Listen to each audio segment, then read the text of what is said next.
Hello दोस्तों, आप सभी का स्वागत है आपके अपने यूट्यूब चैनल मैथ मनोरंजन पर। और मैं हूं कुश कुमार। तो इससे पहले दोस्तों हमारा 11 क्लास हो गया है और 2 में क्वेश्चन करा दिया हूं। एक में 7 क्वेश्चन करा दिया हूं, दूसरे में 8 क्वेश्चन करा दिया हूं। तो 8 7 15 क्वेश्चन हो गए हैं। तो हम दोस्तों इससे आगे 16 में क्वेश्चन से आज चलते हैं आगे। तो 16 में क्वेश्चन क्या कहता है दोस्तों, 4 इकाई प्लस 5 सैकड़ा प्लस 6 दहाई प्लस 7,000 का मान होगा। तो दोस्तों अगर ऐसा कोई भी सवाल है तो हमें क्या करना होगा, हमको एक क्रम में इकाई दहाई सैकड़ा हजार 10,000 ये सारी लिख लेना है। कैसे लिखना है दोस्तों, देखिए इकाई दहाई सैकड़ा और हजार, 4 टर्म ही बोला है, हजार तक ही चलेगा। तो देखिए जो क्वेश्चन में बोला है उसको हमको यहाँ पर रख देना है और उसके बाद आंसर हमारा हो गया। 4 इकाई, इकाई पर कितना बोला है दोस्तों 4, 5 सैकड़ा, सैकड़ा 5, 6 दहाई, दहाई पर और 7 हजार पर। दोस्तों हमारा ये हो गया 7,564। तो इसमें से कौन सा आंसर हो गया दोस्तों 7,564। अगर दोस्तों ऐसा कोई भी सवाल है तो हम इस टर्म में लिख लेंगे, इकाई दहाई सैकड़ा हजार 10,000 लाख 10 लाख करोड़ 10 करोड़, ऐसे आगे डॉट डॉट जितनी भी पूछ सकता है हमसे, तो हम इसी टर्म में लिखने के बाद उसको हल कर सकते हैं। तो चलते हैं दोस्तों। तो दोस्तों दूसरा क्वेश्चन देखिए, 45 89 623 में 9 के स्थानीय एवं जातीय मान का अंतर है। तो दोस्तों मैंने आपको बताया था कि स्थानीय मान और जातीय मान क्या होते हैं। स्थानीय मान का वैल्यू चेंज हो जाता है क्योंकि वो अपने प्लेस वैल्यू के कारण उसका इस वैल्यू चेंज हो जाता है, लेकिन और जातीय मान अपनी फेस वैल्यू के कारण कभी चेंज नहीं होता है। तो दोस्तों इसमें क्वेश्चन में 9 के स्थानीय मान एवं जातीय मान का अंतर पूछा है। तो दोस्तों हम इस संख्या को पहले उतार लेते हैं, 4 5 8 9 6 2 3। अब देखिए दोस्तों 9 का स्थानीय मान हमारा प्लेस वैल्यू है तो 9,000 हो जाएगा। और उसके बाद जातीय मान का अंतर पूछा है, तो जातीय मान हमारा चेंज नहीं होता है दोस्तों। तो जातीय मान को हमको घटा देना है। तो देखिए यहाँ 1 आएगा, यहाँ 9 आएगा, फिर 9 आएगा और यहाँ 8 आएगा। तो दोस्तों कितना आंसर आ गया हमारा 89 91। तो चलिए दोस्तों तीसरे क्वेश्चन पर। तो दोस्तों अब देखिए ये अगला सवाल हमारा 57 487 में 7 के स्थानीय मानों का अंतर है। तो दोस्तों पिछले क्वेश्चन में हमने देखा कि उसमें जातीय मान और स्थानीय मान पूछा गया था, लेकिन इस सवाल में दोनों जगह स्थानीय मान ही पूछा है और स्थानीय मान करने के बाद उसको अंतर करना होगा। देखिए दोस्तों संख्या हमको उतार लेनी है 5 7 4 8 7। इतना संख्या उतारने के बाद 7 का स्थानीय मान, इसका स्थानीय मान 7 ही रहेगा और इसका स्थानीय मान 7,000 हो जाएगा। अब देखिए 7,000 में से इसको डिवाइड कर देते हैं, 7,000 में से 7 को घटा देंगे तो कितना बचेगा, यहाँ 3 आ जाएगा, यहाँ 9 आ जाएगा, यहाँ 9 आ जाएगा और यहाँ 6 आ जाएगा। 69 93। तो दोस्तों देखिए हमारा बी सही हो गया। अब चलते हैं दोस्तों। तो दोस्तों देखिए 19 नंबर सवाल, सबसे छोटी अभाज्य संख्या है। तो दोस्तों अभाज्य संख्या मैंने प्रीवियस वीडियोज में बता रखा है कि अभाज्य संख्या क्या होती है। अभाज्य संख्या वे संख्या होती हैं जो अपने आप और एक के अलावा किसी और संख्या से ना कटें। तो देखिए दोस्तों क्वेश्चन कह रहा है सबसे छोटी अभाज्य संख्या है। सबसे छोटी अभाज्य संख्या 0 नहीं होगा, 1 नहीं होगा, 2 हाँ, 3 है, 3 भी है, 2 भी है, लेकिन बोला है सबसे छोटी।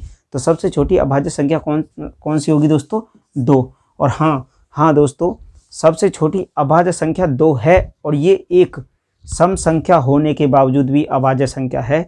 तो इसको ध्यान रखना, ये इम्पोर्टेंट क्वेश्चन है कि अगर क्वेश्चन में पूछता है कि सबसे छोटी अभाज्य सम संख्या क्या है, तो वो केवल एक ही होगी, वो है 2, और कोई संख्या सम नहीं होगी और सारी विषम संख्याएं अभाज्य संख्याएं होंगी। तो दोस्तों ये हमारी सबसे छोटी अभाज्य संख्या है। अब चलते हैं दोस्तों 20 नंबर क्वेश्चन पर, सबसे छोटी संयुक्त संख्या है। तो संयुक्त क्या होती है दोस्तों?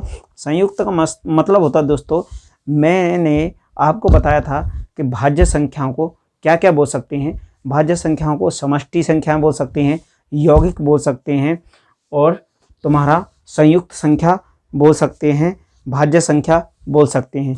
तो दोस्तों हम एक ही क्वेश्चन के कई नामों से जान सकते हैं।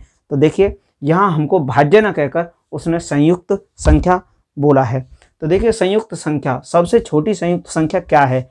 एक है? नहीं, एक तो अभाज्य संख्या भी नहीं है, क्योंकि एक केवल अपने आप से ही कटेगी और किसी संख्या से नहीं कटेगी। दो हमारी अभाज्य संख्या है और 4 हमारी भाज्य संख्या है। 4 को क्या क्या डिवाइड करेगा दोस्तों? देखिए 4 को हमारा 1 भी काटेगा, 2 भी काटेगा और 4 काटेगा। तो ये हमारी संयुक्त संख्या हो गई, भाज्य संख्या हो गई, समष्टि संख्या हो गई और यौगिक संख्या भी हो गई। तो दोस्तों इसके 4 नामों से जानते हैं। ध्यान रखना, आगे अगर कभी भी क्वेश्चन में पूछता है चारों नाम से कोई भी नाम दे सकता है आपको, तो भूलना मत, इसको याद रखना, इम्पोर्टेंट क्वेश्चन। अब दोस्तों चलते हैं, इसका ये हो गया 4।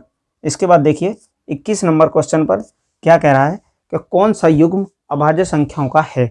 अभाज्य संख्याओं का मतलब कि जो संख्या केवल अपने आप और एक के अलावा किसी संख्या से ना कटे, तो उसी को अभाज्य संख्या। युग्म का मतलब पेयर में है। कौन सा युग्म अभाज्य संख्याओं का है, मतलब पेयर में कौन सा है जिसके उभयनिष्ठ गुणनखंड नहीं होने चाहिए किसी भी संख्या के। तो देखिए दोस्तों 1 और 3, 1 तो हमारा होगा ही नहीं दोस्तों, क्योंकि 1 को केवल 1 ही काटेगा, ये हमारा अभाज्य संख्या नहीं होगा।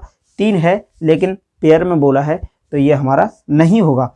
आगे दोस्तों बी 11 और 13, हाँ 11 और 13 दोस्तों होगा। 11 केवल अपने आप 11 से घटेगा और 1 से घटेगा, वही रूल 13 भी अपने आप और 1 से घटेगा। देखिए कैसे, ये 1 से घटेगा और 11 से घटेगा, और ये हमारा 1 से घटेगा और 13 से घटेगा, ये दोनों।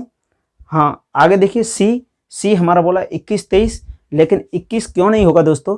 ये हमारा 3 से भी कट जाएगा, 7 से भी कट जाएगा, 21 से भी कट जाएगा, तो ये हमारा भाज्य हो जाएगी 21, और ये अभाज्य होगी 23। लेकिन पेयर में पूछा है तो ये नहीं होगा और ये भी नहीं होगा, क्योंकि 21 उसमें भी है। तो दोस्तों हमारा ये हो गया।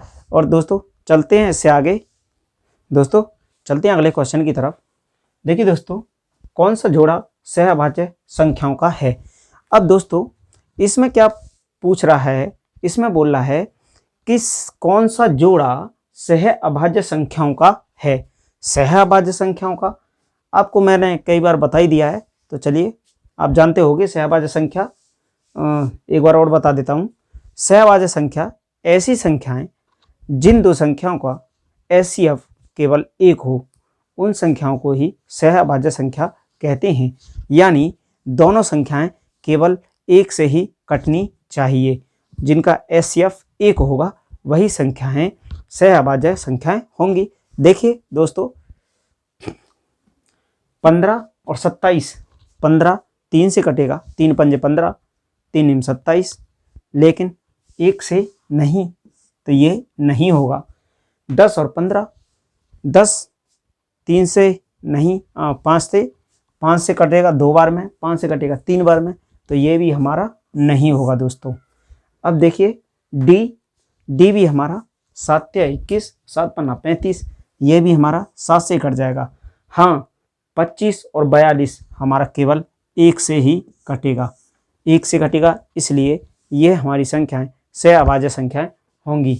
दोस्तों ये हमारी केवल 1 से ही 25 कटेगी, 1 से ही 42 कटेगा, तो ये सहअभाज्य संख्या होगी। चलते हैं दोस्तों अगले क्वेश्चन की तरफ।